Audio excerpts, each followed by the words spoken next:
It was the kind of day that no husband ever wants to face. Amber, my wife of 23 years, told me she was going to start seeing other men, starting tonight. I sat there in our kitchen, clutching a glass of monkey shoulder scotch, not quite knowing what to do. For 10 whole minutes, I didn't take a single sip. I just stared off into space, numb, like the world around me had frozen. I couldn't see, couldn't hear, but I could feel this deep ache building inside me, a twist of pain that I knew no drink or medication could touch. I'd heard stories, rumors, really, about men whose wives told them they wanted to date others. I had always brushed it off as some crazy urban legend, something that happened to other people, people whose marriages didn't have the same foundation, the same love, as ours. But now here I am. Amber was supposed to be my partner, my rock, the one person I thought would stand by me. I couldn't wrap my head around it. How could she even consider this? How could she put her own wants above everything we had built? The day itself had been so ordinary, so pleasant. I left work at 5, whistling as I walked through the front door. I was in a good mood, ready to unwind. And there was Amber, sitting at the kitchen table with a glass of red wine, looking relaxed, almost like she was waiting for me. Her calmness felt strange, like something I couldn't quite put my finger on, but I brushed it off. I set down my briefcase, poured myself 3 fingers of scotch, and took a seat across from her. She was looking at me with this glint in her eye, a kind of sly, almost mischievous smile. I raised my eyebrows. "What's on your mind, Amber?" I asked, curious but completely unprepared for what was coming. She locked eyes with me, her smile fading into something more serious. "John," she began, her voice calm and measured, "do you think I've been a good wife and mother all these years?" The question threw me off. It wasn't like Amber to ask things like that, and I could see she was dead serious. After a moment, I answered carefully, "Yes, I'd say you have." She tilted her head, her gaze still steady. "And don't you think I deserve a little recognition for that?" I shifted in my chair, trying to figure out where she was going with this. "Amber, should I expect a reward for doing what's expected of me as a good husband and father? What exactly are you getting at?" She took a breath, looking as calm as a lake on a quiet morning. "Tonight, I want to go out with another man." Her words were like a punch straight to the gut. My mind went blank, my stomach turning over. I sat there, paralyzed, trying to process what she had just said. She looked at me with the same calm expression, as if she knew exactly what I was thinking and had already braced herself for it. She nodded slowly. "Yes, John. I want to go out with another man. After 24 years of being exclusively yours, I think I've earned the right to explore. I'm not looking for love, just a little excitement. I'm 47 now, and I know I won't be this desirable forever. I want to experience what it feels like to still have options." I was completely floored. My jaw hung open as I stared at her, unable to believe what I was hearing. But she just kept looking at me, her face set, her mind made up. "Damn," I finally muttered under my breath as she stood up and walked upstairs. I heard her moving around, changing her clothes. And when she came back down, she looked like a vision that was both stunning and terrifying to me. She wore a sleek black dress that hugged her curves in all the right places, with a cutout that showed just enough to catch a man's eye. The dress barely reached mid-thigh, and she wore it like it was made just for her. Her makeup was minimal, but her long blonde hair was pulled back in a high ponytail, drawing attention to her face. She looked every bit as beautiful as the day I'd first laid eyes on her, and I was both mesmerized and horrified by it. "I'm not letting this happen, Amber," I said, standing up and blocking her path. "I don't know what's going on with you, but you're not going out like this, not while you're still my wife." She looked at me, her smile twisting into something bitter. "John, you're not going to stop me. You know you're not going to divorce me over this. Where else would you find someone like me? And if we split, the kids would be furious with you for breaking up the family. Let me enjoy myself tonight, and then it'll be you and me again, growing old together." I couldn't believe the confidence in her voice. It was as if she knew she held all the cards. She leaned in to kiss me goodbye, but I pulled back, feeling like I'd been slapped. Her face shifted for a split second, from surprise to hurt, and then settled into something colder. "Maybe I'll be back," she said, her voice flat, before she walked out the door. I watched her leave, rooted to the spot, my entire world unraveling in that single, impossible moment. She didn't even look back. As I stood there, memories of Amber's beauty and the way it shaped her life flooded my mind. From a young age, she was the kind of girl who could get nearly anything with a smile or a bat of her eyelashes. She'd learned early that her looks were more than just good fortune, they were a power she could wield, and she'd used that power effortlessly. I remember the first day I saw her. My family had just moved to a new town right before I started 8th grade. On that first day of school, I walked into the building and there she was, laughing with her friends, looking like she belonged in a different world. She had a natural grace, even then, that set her apart from everyone else. I was instantly captivated. It took me a while to work up the courage, but eventually, I asked her out in high school, and to my surprise, she said yes.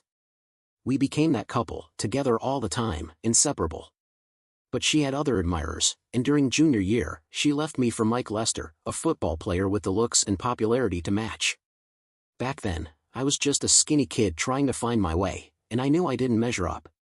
By the time we reached senior year, I'd gained a couple of inches and put on some muscle, but even then, I couldn't match Mike or the image of the kind of guy Amber usually wanted. I went to prom with a girl who was nice enough, but she wasn't Amber. Meanwhile, Amber stood there in her prom queen's crown, beside her prom king, the perfect couple everyone admired. Amber's beauty was more than just a gift, it was her ticket, her tool, something she could use to her advantage. For the lucky guys who got to date her, charm and intimacy came naturally, and I was no exception. She had me wrapped around her finger from the very beginning, and I hadn't realized how tightly until now. After high school, I went off to the University of Minnesota to study accounting. Those 4 years were a mix of classes, part-time work, and a few casual dates here and there, though nothing serious. Meanwhile, Amber headed to Minnesota State University for a degree in marketing. College life was different for her. She dated and, from what I later heard, didn't hold back in exploring the dating scene. She even got involved with one of her marketing professors, which, interestingly, helped raise her grade from a B to an A. By then, she was a master at getting what she wanted. Through sheer coincidence, we both ended up with jobs in Duluth after graduation. Nearly a year after we'd settled into our new lives, I went out one Friday night with some coworkers to a popular bar and grill. We'd been talking, laughing, and sharing a few rounds when Amber walked in with 2 friends. She wore the short green dress with a neckline that plunged far enough to turn heads across the room. Everyone's eyes were on her, she was that striking.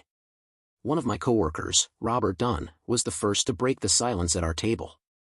"Who's that goddess?" he practically shouted, eyes fixed on her. Without even thinking, I answered, "Guys, meet Amber, goddess and my middle school sweetheart." Heads turned toward me in shock. "Wait, you know her?" one of them asked, wide-eyed. I winced. I wasn't one for attention, so I kept it brief. "Yeah, we were close at 14. But by high school, I'd become invisible, and she ignored me all 4 years." That got some chuckles around the table, and one of the women nudged me. "Any juicy stories from back then?" she teased. I laughed awkwardly, hoping to change the subject, but Amber must have caught the exchange. She looked over, her eyes narrowing as if she almost recognized me. Her friend sat down nearby, and I noticed she was facing us. Robert nudged me, whispering, "Why don't you go say hi, man? You're practically drooling." Casey, another colleague, joined in. "Yeah, go for it. Or at least stop staring." I shook my head. She acted like she didn't know me for 4 years of high school. I doubt she'd remember me now. I was trying to play it cool, but I couldn't deny the slight thrill of seeing her again. Meanwhile, Amber kept glancing our way, and finally, as if a light bulb went off, she snapped her fingers and pointed. "John," she called out, getting up and coming over. There was no mistaking her recognition now. She approached with that effortless confidence, a smile plastered on her face. "John," she said, all bubbly. "So happy to see you." I forced a smile, rolling my eyes at my coworkers before standing to greet her. "Amber, it's nice to see you," I said, trying to keep my tone neutral. But she wasn't done making a scene. Before I could react, she wrapped her arms around me and kissed me, right on the lips. I was stunned, and so were my colleagues. Amber noticed my reaction, flashing me a smile that hinted she was fully aware of the stir she'd just caused. I could see she was enjoying every second of it, knowing she still held that power over me. "Come on, join us at our table," she urged, taking my hand and practically dragging me along. I spent the evening with Amber and her 2 friends, doing my best to keep things casual. She was her usual charming self, flirting and throwing me these little looks, and even planting a few more kisses. I didn't respond the way I knew she wanted. I kept my focus half on her, half on her friends, which seemed to intrigue her even more. By the end of the night, she'd put her number in my phone, taking mine in return. That Monday morning, my coworkers bombarded me with questions about Amber. "Man, she's incredible," Robert said, his voice still full of awe. "How did you end up leaving so early?" I shrugged. "Look, she's impressive, but she's way out of my league. I'm not signing up for that kind of drama."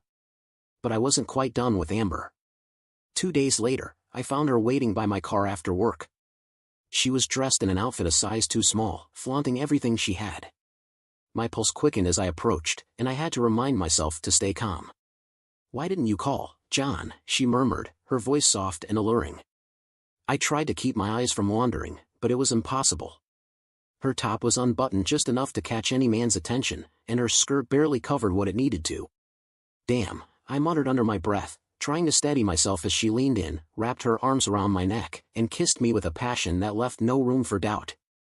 She pressed against me, and my hands found her waist, one of them inadvertently grazing her bare backside as her dress rode up. She slipped her tongue into my mouth, and for a minute, I forgot where I was. Finally, we pulled apart, and she adjusted her dress, giving a coy smile to the colleagues who'd driven past, probably wondering what they'd just witnessed. We headed out to a restaurant on the edge of town, where we had a nice dinner, though I couldn't help but notice her constantly tugging at her dress, which amused both me and the waitress. Despite everything, part of me remained cautious around Amber, knowing the kind of spell she could cast. But when we finally made it back to her place and she undressed, I couldn't resist. She looked like the goddess I'd always remembered. I told myself that if this was my only chance, I'd make the most of it. As we lay there, she looked into my eyes and grinned. "I made a huge mistake years ago," she whispered, brushing her hand over my face. "You're incredible, John. I can't believe we wasted all that time." That night, something rekindled between us. Amber saw potential in me, even if I wasn't on her level looks-wise. I was fit, driven, and, according to her, had proved my worth in ways that mattered. As we started spending more time together, I knew I was falling for the woman behind that beautiful face. Eventually, I bought an engagement ring, but I knew we needed a serious talk first. One night over dinner, I put a small black box on the table and looked her in the eye. "What happened in the past stays in the past," I said. "But moving forward, I want full exclusivity between us. No exceptions. If you can't commit to that, I need to know now." Amber met my gaze, her expression serious, before glancing at the box. "I will never betray my husband." "Never," she promised as I opened the box. For years, I held on to her words. She'd stayed loyal, as far as I knew, turning down opportunities that would have tempted anyone. She was a perfect 10, no, a 12, and I was maybe a 6, at best. I'd been grateful, thinking she was the one for me. When I told her I loved her, I meant it for life, not just 23 years. But now, looking back, I wondered if she still felt the same. Every week, she still got attention, from men and sometimes even women.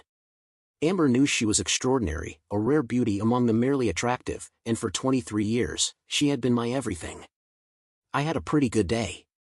Amber and I used to joke about how she'd tell me whenever someone hit on her. She was all about transparency in those early years, letting me know any time she got unwanted attention. After a while, though, I told her it wasn't necessary. I trusted her completely.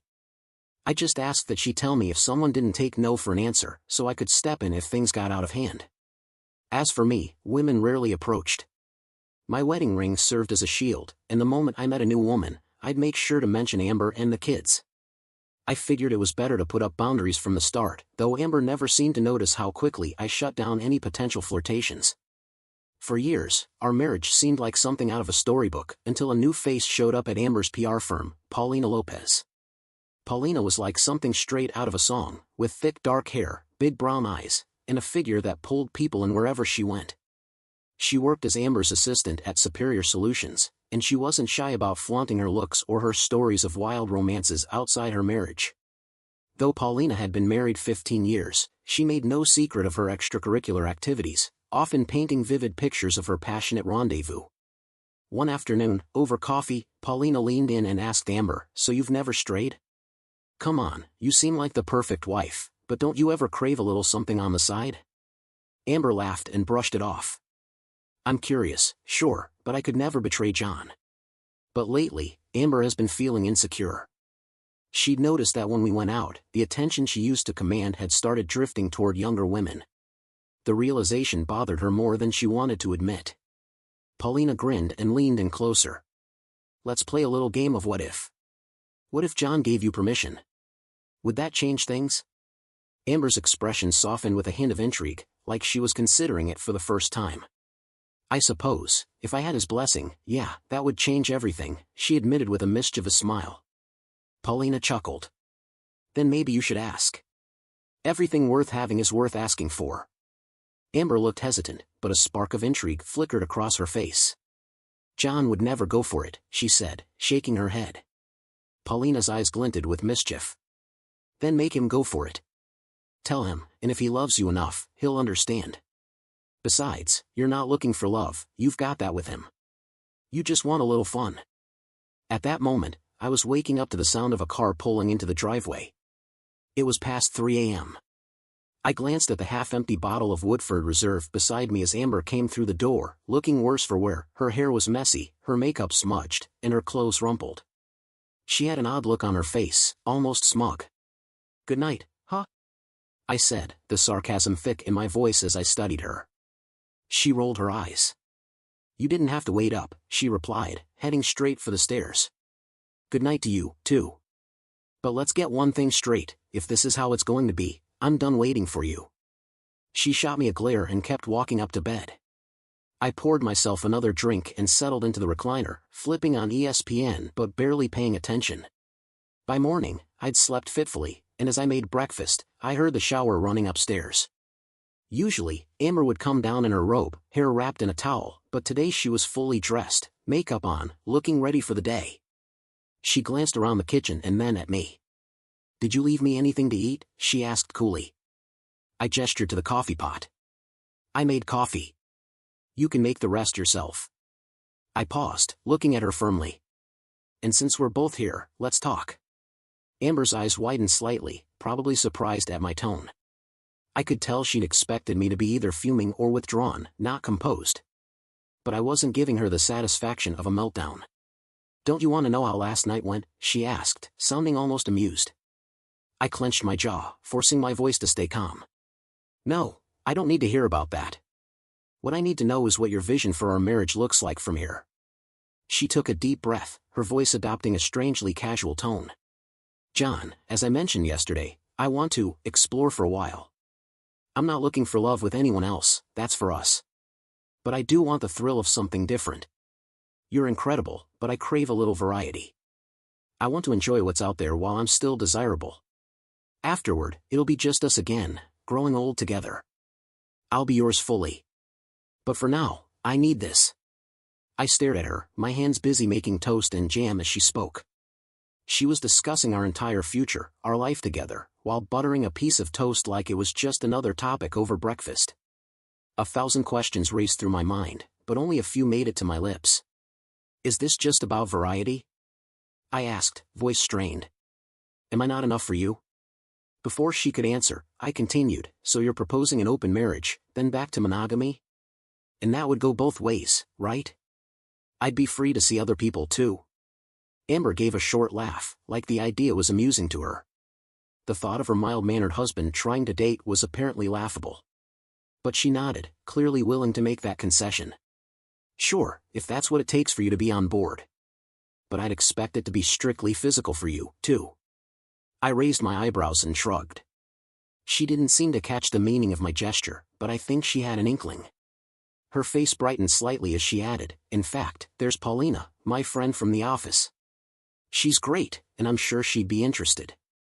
I could set you two up sometime. I felt my stomach turn. Part of me, some lustful, reckless part, felt tempted.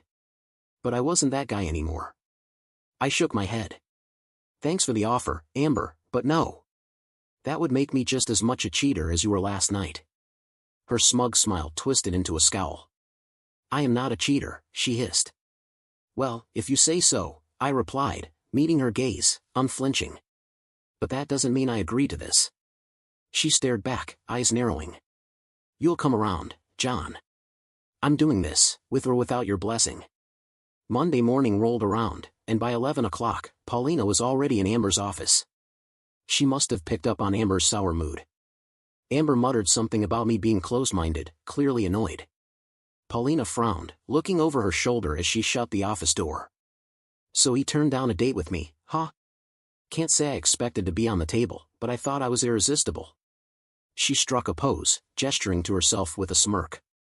Amber managed a weak smile, but I knew better. She was frustrated, and Paulina's support was only feeding her fire. How was the date? Did you enjoy yourself, or did John spoil it? Paulina asked Amber with a grin. Amber chuckled, clearly pleased. Oh, Jonas knows how to treat a woman. It's been ages since I was with anyone else, and I really appreciated the change. So, who do you think I should try next? They both burst into laughter. I'd avoided talking about divorce, hoping she might come to her senses and abandon this reckless behavior. I still believed we could get past this if she just stopped. My optimism flickered a bit brighter when she skipped a date the following week. Although we still slept in separate rooms and barely talked, I thought there was a chance she might rethink this whole thing. But the following Friday, she appeared again, dressed up and ready to go out. My heart sank. Seriously? You're doing this again? Is it the same guy, or someone new this time? I asked, my voice sharper than I'd intended. Amber shot me an annoyed look. Did you hear anything I said? This isn't about you, it's about me wanting to live a little while I still can. I'm not losing interest in you, John. I just want variety. I get pursued all the time, and I want to indulge for once. But I'll always come back to you, she added, as if that made it better. What if I don't want you to come back? I replied, my voice firm. I can't stand by while you go out and have fun with other men. This isn't what I signed up for. I won't sit here while you parade around with half the men in town. Once, maybe I could try to stomach it, but twice? This is outright betrayal. She scoffed, wiggling her fingers in a mocking gesture. Oh, please, John. You don't really want to lose me. It doesn't have to be all or nothing. The next day, I instructed my lawyer to draw up divorce papers, even though I hoped I'd never need them. I planned to discuss things with Amber on Monday, but first, I had to call our daughters. When I told them, neither Emma, 21, nor Mia, 19, sounded particularly surprised. As I talked with them, it became clear that Emma might have known what was going on. So, you knew she was heading down this path and didn't tell me? I said, shocked. Dad, I was in a tough spot, she replied, her voice strained. No matter what I did, one of you would be upset with me. Besides, it's her body, not yours. Don't go there, Emma, I interrupted, trying to keep my composure. I get that this was hard on you, but don't tell me she can do whatever she wants as if it's fine. There were vows made, commitments. Sorry, Dad, she murmured, clearly upset. Amber came home around 2 a.m., an hour earlier than the last time, but she looked just as disheveled. I wasn't there to see it, I'd left a while ago. But I imagined the smug look she wore as she returned from another man's arms. I learned later that she'd been with Ernesto Lopez, a big, strong man who left her barely able to move. She even bragged about how great the night had been. But when she opened a letter at work Monday morning and found the divorce papers, Amber broke down. She retreated to the restroom in tears, where Paulina soon found her. You had to know he'd serve you eventually, Paulina said with a shrug. Men can be childish like that. They love to retaliate. Give him a week or so, he'll come around. Amber dried her tears, trying to compose herself. She went back to her desk, picked up her phone, and called me right away. How could you do this, John? In front of everyone at work? I know you're hurt, but I deserve better than this, she cried into the phone. Amber, after 23 years, don't I deserve better than you making decisions on your own to open our marriage? If you thought I wasn't right for you, couldn't you have told me so we could end things civilly? I replied, anger simmering beneath the surface. I don't want civility or a divorce, John. I still love you, she sobbed. Maybe you do, but every time you go to someone else, my love fades, I said through gritted teeth. I thought my love was bottomless, but maybe we were both wrong. Despite the tension, Amber pressed ahead with the divorce. Her lawyer arranged for marriage counseling, and reluctantly, I agreed to attend. When we walked into the counselor's office, I was surprised to see Rosalind Walker, a renowned consultant with a reputation for aiming to reconcile couples, often with a bias in favor of the wife. I wondered how that would play out here.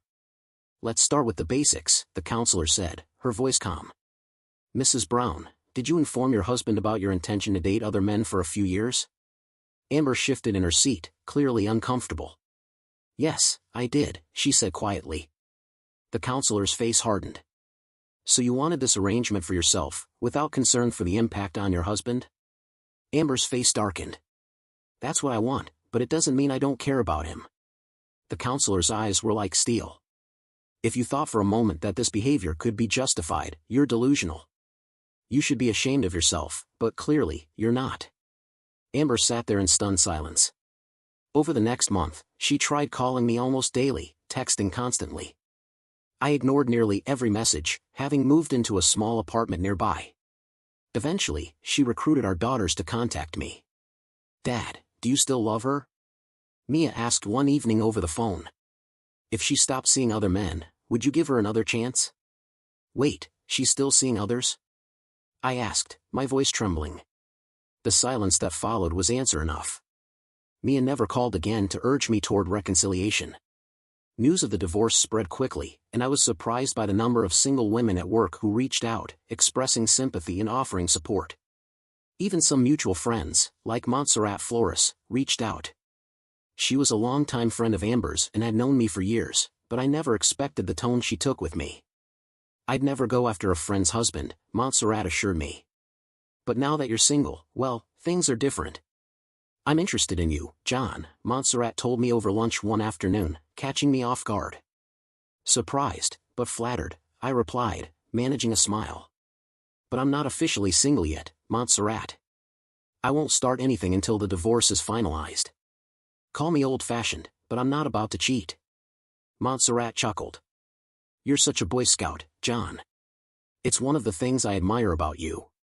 She hesitated a moment before adding, "Could we at least go out once things are settled?" "Sure," I agreed, though I knew this might complicate her friendship with Amber. "I wouldn't want to mess up your friendship with Amber. You two go way back." She waved it off.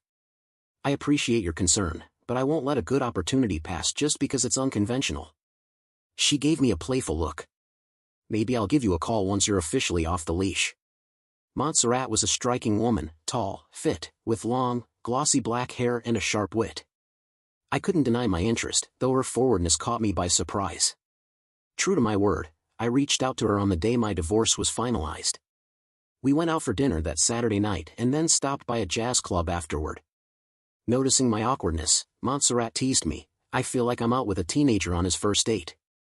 "It's been over 26 years since I went on a date with anyone other than Amber," I admitted, laughing at my own discomfort. "Oh, so is the condom in your wallet the same one you had before Amber?" she teased, raising an eyebrow.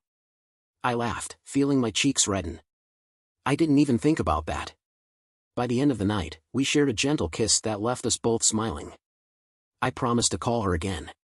Removing my wedding ring that day hadn't felt significant, but apparently, it was a big deal to some of the single women at work. As soon as they noticed, the flirting ramped up. This was new territory for me, and during lunch one day, I confided in my best friend at work, Robert. "Man, there are so many attractive women in this office," I admitted. "How did I not notice before?" Robert laughed, shaking his head. "Because you were the epitome of a henpecked husband. Head over heels, so much so that you didn't even glance at other women. Sure, Amber's beautiful, but you let her have all the power. Maybe that's part of the problem." In that first month post-divorce, I went on 4 dates, including 2 more with Montserrat. Although I hadn't taken any of them further at first, by the second month, I'd ended up sleeping with 2 women. My daughters, who were in touch with Amber more than with me, had heard her claiming that, while she could have any man she wanted, I was struggling to find companionship. 2 months after the divorce, my daughters paid me a surprise visit one Saturday morning. I'd entertained a guest the night before, Kim, a 25-year-old who needed a wedding date. The evening went well, and we ended up back at my place. Kim had fallen asleep in my bed, and I hadn't even thought to set an alarm. When I opened the door at 8:36 a.m., Emma and Mia stood there, smiling with bags of breakfast. "What's going on?" I asked, trying to look more awake as they stepped in. Hi, Dad. Can we join you for breakfast? Emma chirped, unpacking bagels and cream cheese. I was pouring coffee when Kim appeared in one of my shirts, half-buttoned and definitely braless, her hair still tousled from sleep. She smiled at us sleepily. Didn't know we had guests, babe, she said, giving me a quick kiss. My daughters started in stunned silence, cheeks flushing as Kim grabbed a mug and poured herself coffee. No, Kim, these are my daughters, Emma and Mia, I explained, gesturing. Oh. Nice to meet you. Kim laughed, sitting beside me and brushing against my arm. Emma and Mia tried to act casual, but I could see the questions brewing. Finally, Emma broke the silence. So, Dad, how are things with Mom? She asked, her voice laced with hesitation.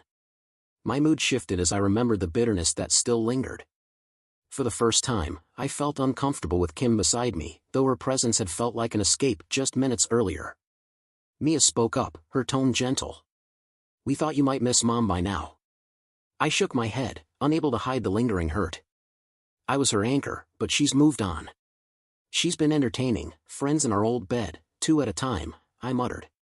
Emma looked shocked, while Kim laughed, adding, so how many guys has she been with since you split? I mean, even 2 a month for 10 months is 20 guys. 3 a month would make it 30.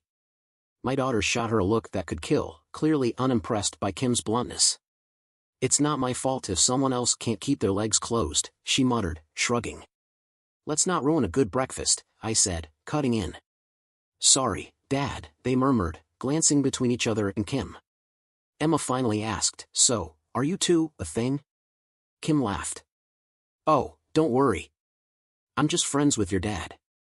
He's great, but I'm not planning on being a stepmom. We're just 2 people enjoying each other's company, that's all. Yeah, we know he's a good guy, though a bit of an idiot sometimes, Emma joked, giving me a playful smile. He is pretty cute, even if he is old enough to be your dad. Kim blushed and turned to me.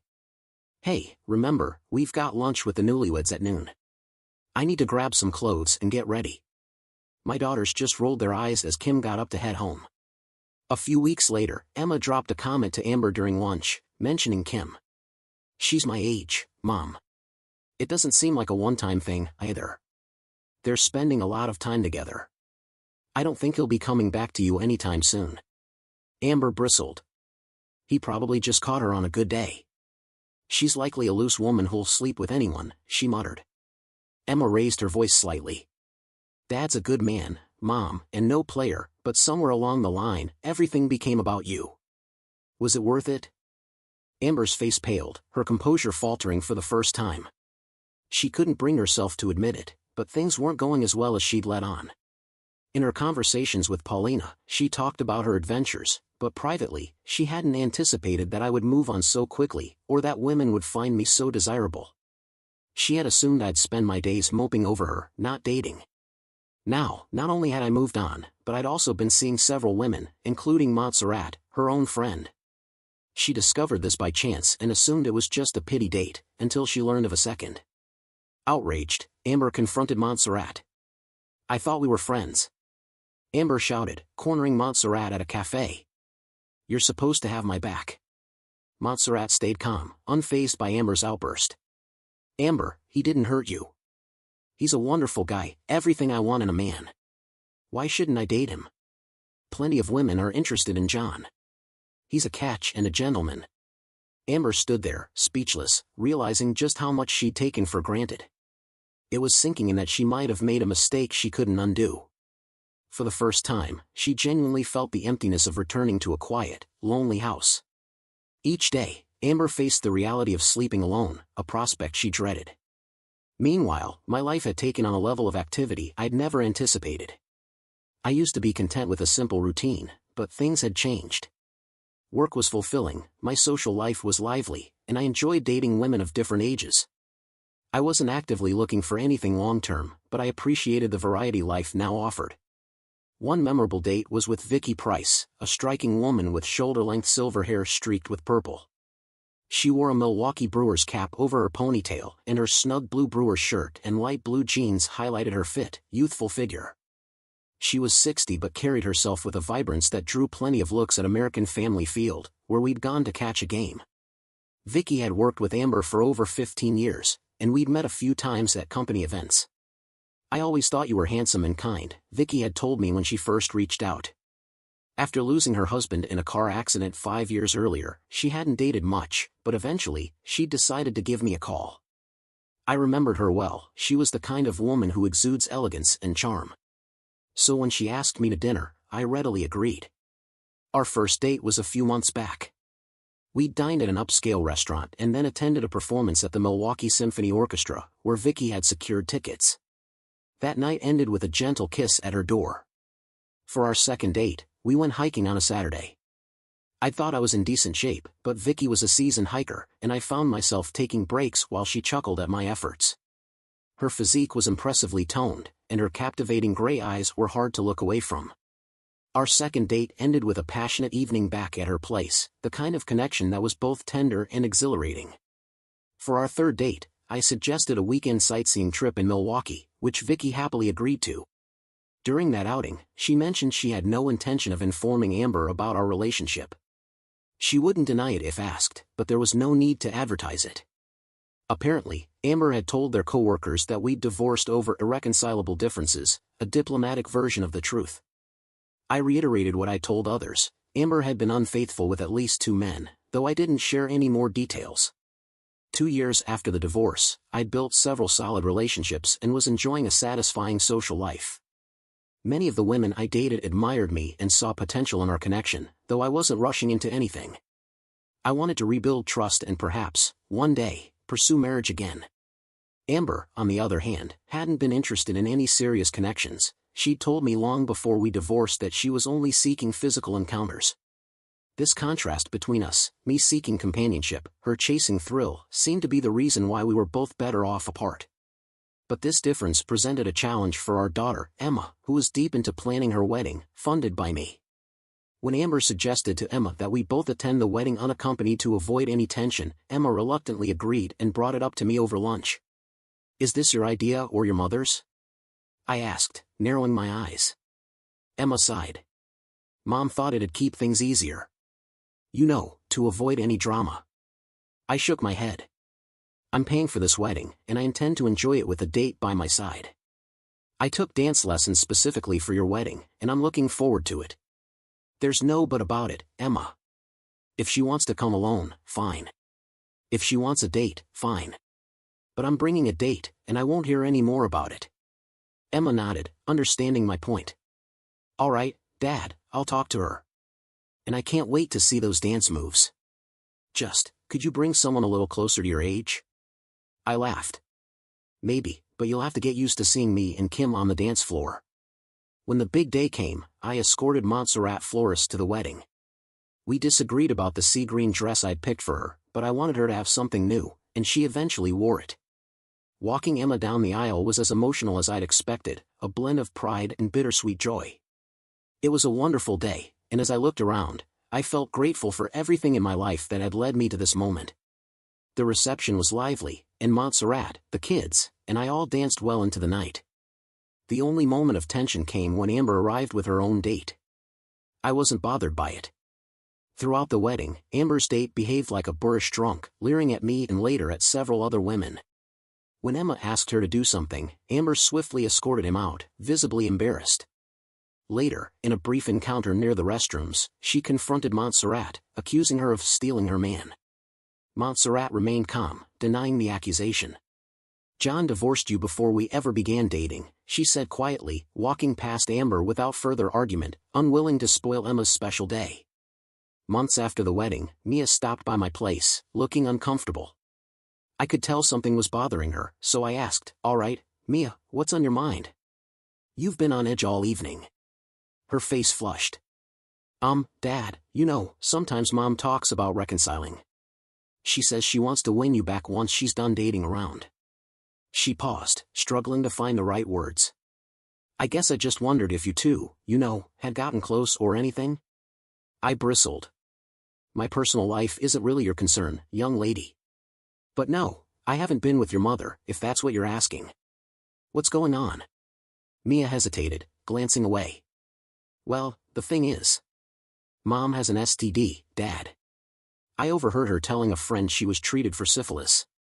I was stunned. Mia watched me carefully, seeing the sadness in my eyes.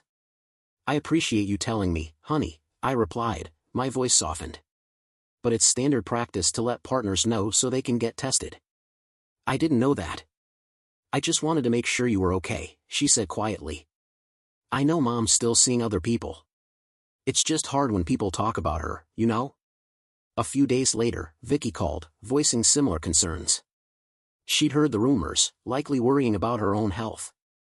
If you're wondering, I haven't been with Amber, I assured her. Believe me, I understand your worry, but there's not much I can do about her choices. Vicky sighed. Her life has become a scandal, to put it mildly, she remarked. Seems the longer she's single, the less she cares. Months later, Amber's STD scare had died down, and she began to plot a reunion, convinced that I'd missed her and would want her back. In her mind, I'd never leave her. She believed no one else could match her allure, assuming she was irreplaceable. She might have been right if other women hadn't entered my life. Confident in her own beauty, she couldn't fathom that I might find happiness elsewhere. I know he's great, but these women must be blind if they think he's on my level, she told Paulina over margaritas one evening, irritated by the attention I was getting. But even Amber couldn't deny it. My post-divorce life had been fulfilling, whereas hers had been a string of shallow encounters. One day, I picked up the phone to hear a familiar voice. I hadn't spoken to Amber in nearly 2 years and guessed one of our daughters had given her my new number. I hadn't forbidden them from doing so, but I'd made it clear I didn't need to stay in touch with their mother. Hi, John, she cooed, her voice sugary. I think it's time for us to talk. I thought we agreed not to talk until Mia got married, I replied curtly. But since that hasn't happened, I'd prefer we stick to silence. Amber laughed, as though I'd made a joke. Still the same John, trying to deny your feelings. Deep down, you know you want me back. I shook my head, unamused. Still the same Amber, thinking the world revolves around you. Look, I don't hate you, but the past is done. I have no reason to go back. She sighed. You're still angry with me. I know. Maybe I should have just cheated quietly, but that felt dishonest. Amber, it was still cheating. Just because you warned me doesn't make it less real. You did it because you thought I'd never leave. Did you think so little of me? I asked, my voice even. I know you think you're a 10, hell, a 12. But these last few years have shown me I'm more than just the husband of a beautiful woman. Other women see value in me and actually want to reciprocate emotionally. My life has been better than I ever imagined. Why would I want to go back to a one-sided relationship with someone who never respected me? Are you sure about that, John? She asked, her voice barely a whisper. Absolutely, I said, feeling a sense of closure as I hung up. Turning to the woman next to me, I grinned. Ready for round 2? I asked Kim, who flashed a smile and took my hand. Years later, Kim found her soulmate and married him. I continued my relationships with Montserrat and Vicky, loving them each in my own way without remarrying. They loved me too, and both accepted our unconventional dynamic. Several years later, they both joined me at Mia's wedding, which didn't sit well with Amber. She hadn't brought a date, and I could tell she wasn't pleased. She voiced her frustration to Mia during lunch afterward. Mia only shrugged.